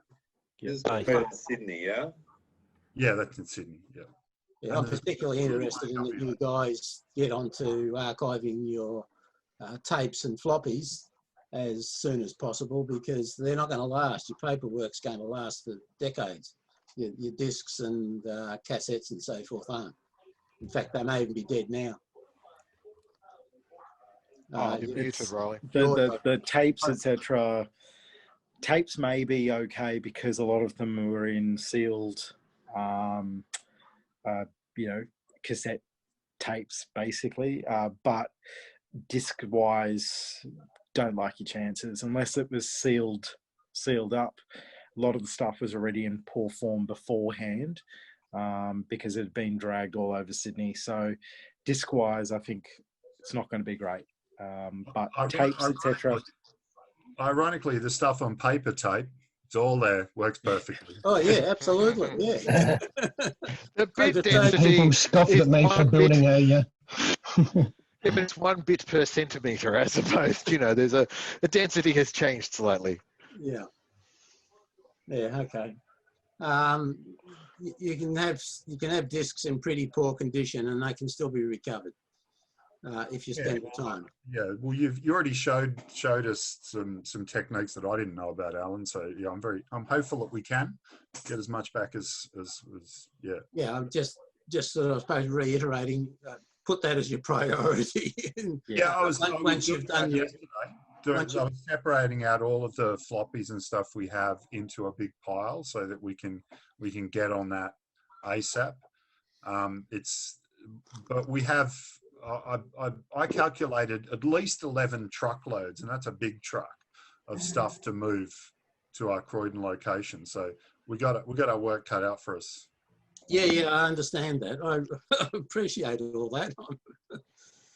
And being down here in Melbourne and being in lockdown as well, I couldn't even get to bloody Curry Rupp. I couldn't even get to Anthony. I would just like to say that my son, I've got a 12-year-old son, right? And I pulled out an original Super NES that he has seen, all these videos about people playing the original Mario Brothers and everything. And he was absolutely gobsmacked to be playing the original Super Mario Brothers on original NES hardware, Super NES hardware luckily enough, I had a CRT. And this is the stuff that we and I'm guessing Riley and everybody else are all interested in keeping, We want to be able to, there you go. But the amazement on his face to see, this is the stuff that we used to play is just fantastic. And that's what I would love to have, everyone else's kids to do. My 12-year-old, I want his kids to be able to do the same thing as well. He wants to play Mario Brothers on the original hardware, not on an emulator or whatever. So sorry for just interjecting there. You've turned in only an hour and a half. You have no, God no. I was just saying it's much easier to do it on an emulator, but that's why I have a shed full of hardware. You have no idea how much shit I've got in this. My wife knows how much I've got in the shed, but yeah. And Jason knows how much. We all of us have sheds. Well, everything I have is basically in this room. Some of us have avalanches in the shed. But it's just. I might as well jump in. Sorry, I was going to say the reward is on their faces when they actually hold the real original controllers and watch it. That's the reward that I get. Well, we've seen the same out at Bundoora at the things that Mav's put on. I'll have my Micro B, others there's Apples and there's the TRS 80s and all that sort of stuff, and Andrew's VZ 200s and 300s and stuff with a joystick. And the little kids that come along that are only 10 or 12 years of age or something, and you hand them the joystick and they're off. What are the keys? You tell them the quick keys, and they just love it, just absolutely love it. And poor old Dad sitting in the background saying, "Shut up, kid! No, we're not getting one of those. They're too expensive." You dare them to beat their parents at the game. So yeah, I run Pac-Man on a Commodore 64 with one of those high quality joysticks. I forget what they're called, but you know the one. Tattoos. Yeah. No, it's more red than that. With the button on the top. Competition Pro or something? On the top. Oh, Star Cursor. The quick shots. Yeah, it'll come to me when I remember when I hang up. Yeah, similar to that, Jason. That's a quick shot. Black base, red stick with a white button on top. Oh yeah, that'd be another quick shot type. I just ordered a Monster joystick. They've got arcade quality joystick with micro switches and arcade quality buttons and everything. God, I used to have one of those and they didn't last. They were horrible. Monster ones. Yeah. But anyway, as soon as you get these kids coming along with their siblings or their parents, and they're sort of looking at the equipment, I encourage them to have a game on their 64 that I bring along, and if they're reticent, I sort of say, see which of your brother or your parents you can beat, and they can be there playing away with this thing for half an hour, and their parents are saying, I did have this when I was a kid. This is why I'm so good at this game and everything. But it does engage the public when they're at those things. Well, the funny My thing is daughter. you say that. At one of our Adelaide meets at the Adelaide Retro Computer, I had the Commodore 64 running Zork, and the kids were absolutely captivated by it. You would have thought no graphics, they wouldn't be interested in the least, but they were there for hours. The parents are trying to get them out of there and go home, but the kids were stuck on it and didn't want to leave because they wanted to know what was in the next room and stuff on Zork and things. It was great. Yeah. My you daughter probably took, couldn't save the game because it's... Yeah, exactly. my daughter took a VIC-20 and 64 to show and tell about 2 years ago. And I thought nothing of it. The kids were all bored, but I ended up getting phone calls from half the teachers going, hey, do you still have these things? Can you fix them? I've got one at home. Can you fix it for me? There we go. I've got a job lot of about 100 VIC-20 cartridges, and just to show you how it actually sucks you in, I thought, I haven't played this game for a while. I'm just testing the cartridges, playing Cosmic Cruncher and Radar Rat Race, and like 3 or 4 hours later, I've only gone through 10 cartridges. It's just ridiculous. Too much fun. And There's actually a case to be made that an Australian invented the computer game. So the Birdie the Brain was released in 1950, and that was built by the guy that was building the UTEC computer in Canada. But I don't think it was a universal machine, so therefore not a real computer game. But in 1951, John Makepeace Bennett, an Australian, built the Nematron and that was just that was written on a Ferranti. So an Australian may have invented the computer game. It requires more research, but let's claim it anyway, right? Sounds good. It's good enough. I'll say aye. If we can claim New Zealand actors for ourselves, why can't we claim computer and musicians? I remember that joystick now. It's a Wico command control. Oh yeah. If you've ever played one of those, they're a high quality unit. I'm still after Attack 2 again. Everybody's Googling. So, Danny, what have you been up to? Have you got your Lisa 2 yet? No, not yet. But I finally got one of my profiles working. So it was a horror story. So 3 done, 1 to go. Sweet.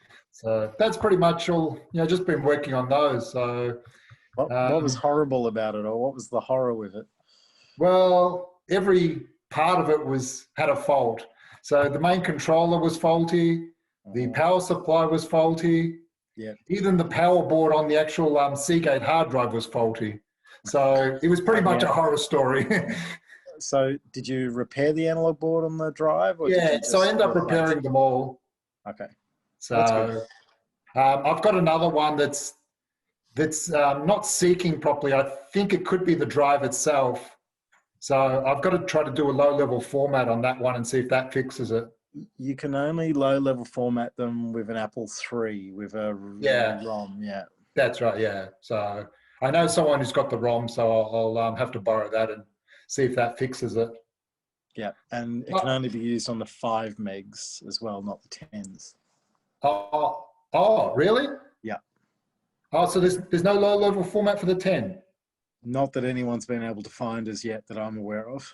Can you format a 10 as a 5? No, different. The ST412 is a different command set. So. Oh, okay. Yeah, so that like the 10s, I've got 4 or maybe even 5 of them, and I think I've only got one working one. They are a real pain to get working. They're just not easy to get going. Yeah, I found the 5s to be a bit more friendlier, but I do have one 10 working. The other one, like I said, it starts at self-test, rotates to track, to track 0, and then just sits there. Right. It could just be the magnetism goes funny after a long time, so it could just need a load level. That's the hope anyway. You can adjust the analog boards, but once again, so much of that documentation has just disappeared. Yeah, there's a pretty good document on the profile. A little bit hard to read because some of the pages are double printed on each self, but it's about 200 pages. It's quite in detailed. So from Apple, it's actually very detailed, even down to making alignment changes and things like that. So I'll might have to read that and see if I can work out anything. But 3 out of 4 ain't bad. Yeah, excellent. Well, what is that? 10, 5, and 5. So all that stuff for 20 meg. It's a bit crazy. I'm surprised you're making a good inroads with the hard drives, because a couple of weeks ago, or a couple of months ago, I got sick of all the pile of MFM hard drives I had here and went and low leveled them all on a XT PC I had here to see how many were viable, and maybe 1 in 10 were viable. You could get any use out of them. So I will happily take any broken voice coil. Sorry, not the voice coil stepper drives, MFMs off you, if you happen to have any lying around. I'll have to re-look at the pile, but I think most of them are voice coil. They're out of TRS-80 business systems for the most part. Good old Seagate ST drives, yeah.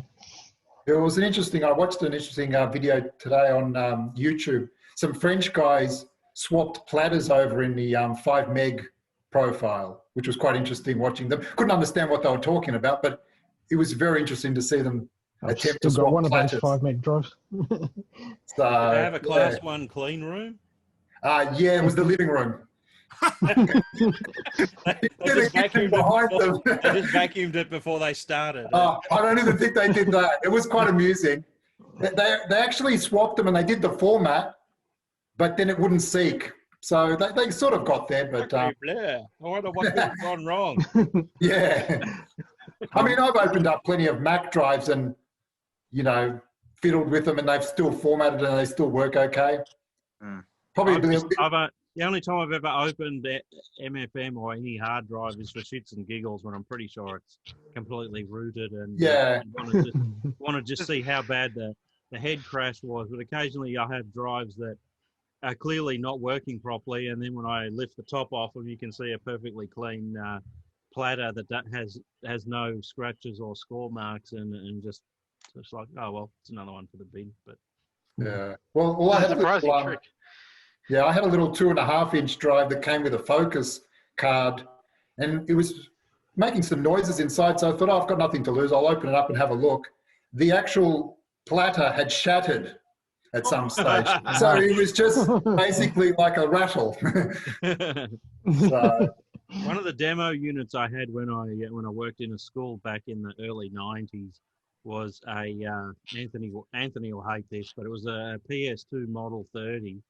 And I'd taken the top off the hard drive, but it still worked, so that they could see the head doing its business. And it actually hung in there for a few years. It would still boot and do stuff. I'd sort of when it's not in use, sit the lid back on top of the hard drive and put the computer away, and then wonder how much dust has this thing got to accumulate before PC DOS won't boot up anymore. But it kept going. I think it was at the time that the Model 30s were at their lowest ebb, and I could pick them up with a hard drive for like $20 at an auction, and made a good demo machine to demonstrate hard drives operating In the 90s, a friend had a computer shop, and he ended up replacing one of the top covers off a hard drive with just a Perspex machined cover. Yeah. And you know, people used to love seeing just the drive seek, and it's actually quite a nice display. Well, that's what I was aiming to do. I mean, not to put a Perspex top on, but just, you know, show that this is real fast, this thing. As long as it doesn't shatter. when you commented about the PS2 Model 30 being at its low ebb, it reminded me of, believe it or not, I once was a hoarder. Once? No way. Once was. And I had all these. Twice for me. I had all these computers, and I had so many that didn't work. And when I say didn't work, I mean I gave it a cursory look, and then I flipped it. I can remember getting a big skip and filling it up with Mac Classics and all sorts of machines because I thought, oh, these are never going to be collectible. I'll keep 40 of these 80 machines. But I threw away so much stuff, and especially IBMs. I had PS2 model, what was the tall one? 90? Model 90? 60. Yeah. You know, the full tower with the handle on it? 60 and 80. 80, was it? 60 and 80. 60 and 80. Anyway, I had a couple of them, and I skipped them. Mm. I just can't believe it. I'd made so many stupid mistakes, but I didn't skip all of it. You could be retiring now. That's right. That's right. If only I kept more color monitors for the Apple. Yeah, exactly.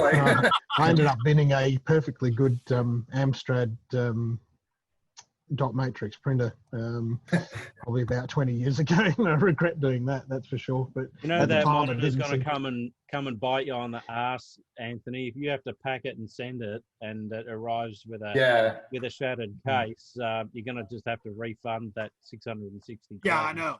I know. And not only that, it'll be posted in the Australian Vintage Computer Facebook. It's where all and I'll be shamed publicly. I said, this stupid seller.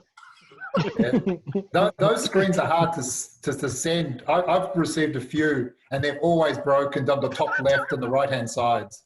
Don't say that to me. I'm just pack it well. It's funny. A couple of months ago, I was having a discussion with Ben about stuff not turning up because it was at the start of when everything was being posted on the group broken, and he ended up sending me a single board computer, and that didn't survive the trip either, and he packed it really well. I'm surprised even a bottle of alcohol that I got from Sydney a couple of weeks ago actually turned up in one piece as well. Australia Post are not kind anymore. No. There seems to be an inverse relationship with CRT monitors in place. The cheaper they sell for on eBay and the worse packed they are, the less the more chance likely. that the more likely that they are going to arrive perfectly well. Exactly. It's the $560 rare ass Micro B one that has actually been, by the looks of it, reasonably packed and arrived shattered. Poor bastard. People have got to start shipping them CRT down. That's the biggest problem I found, is that the face has to go down. Mine all go CRT down. I've done that for a while, but it's an easy mistake to make that a lot of people. Yeah, the problem is they might start off down, but in the trip they're not going to be down for too long.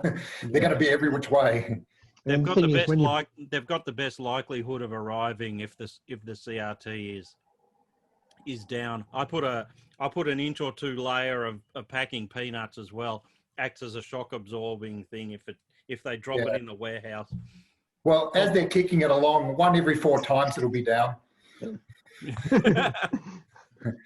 But did you guys see when I had a computer shipped to me? I think it was this year. It was an Atari PC3, and its packing was a garbage bag. It was put in a garbage bag and had an address stuck on the garbage bag, and I got it. It was all broken, and the seller said, "Sorry." There was a 2E that was sent from Tasmania to one of the guys, and they just put an egg carton container on the bottom. I saw that. I think that was supposed to be the cushioning.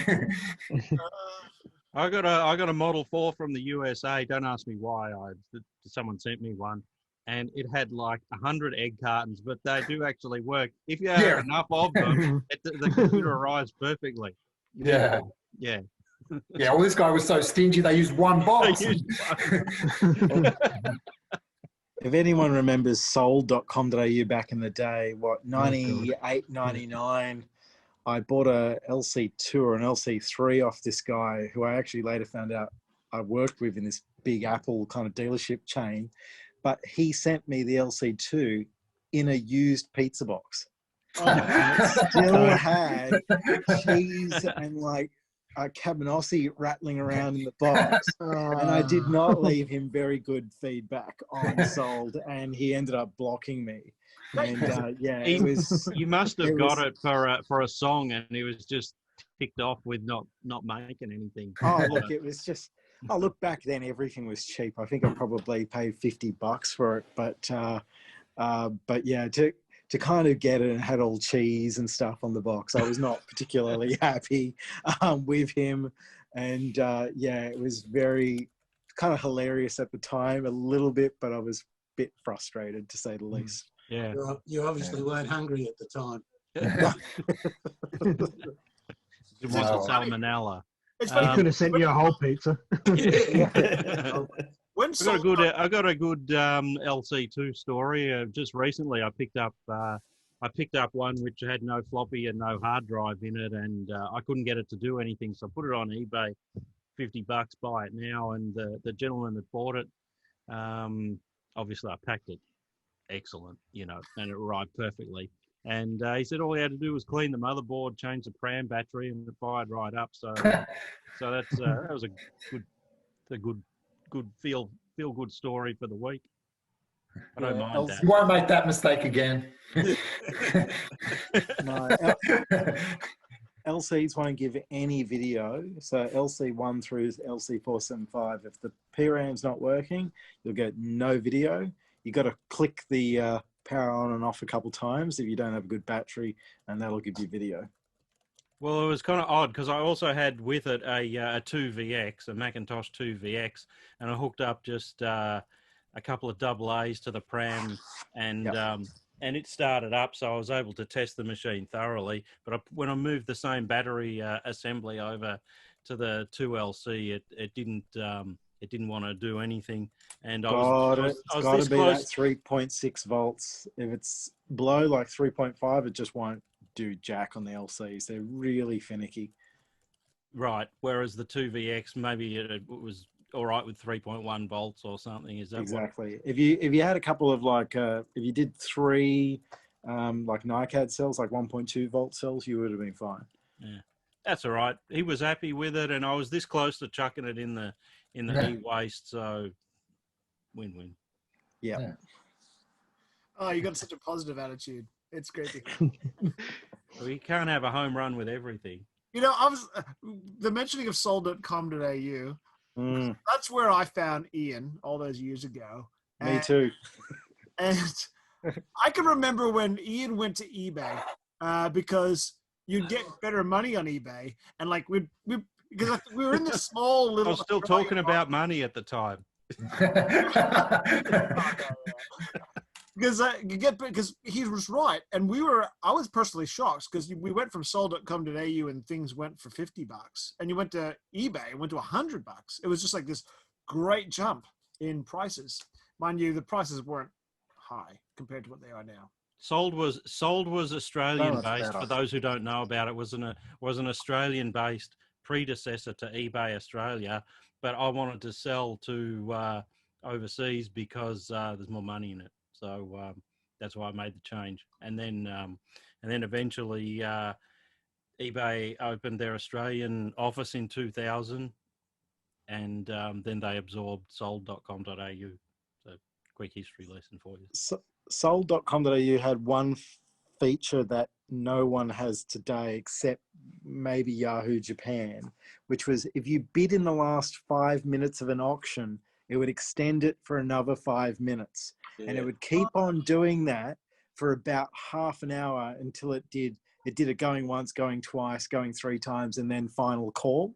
And so basically, man, if you're a seller, there was no sniping, and it was fantastic for sellers.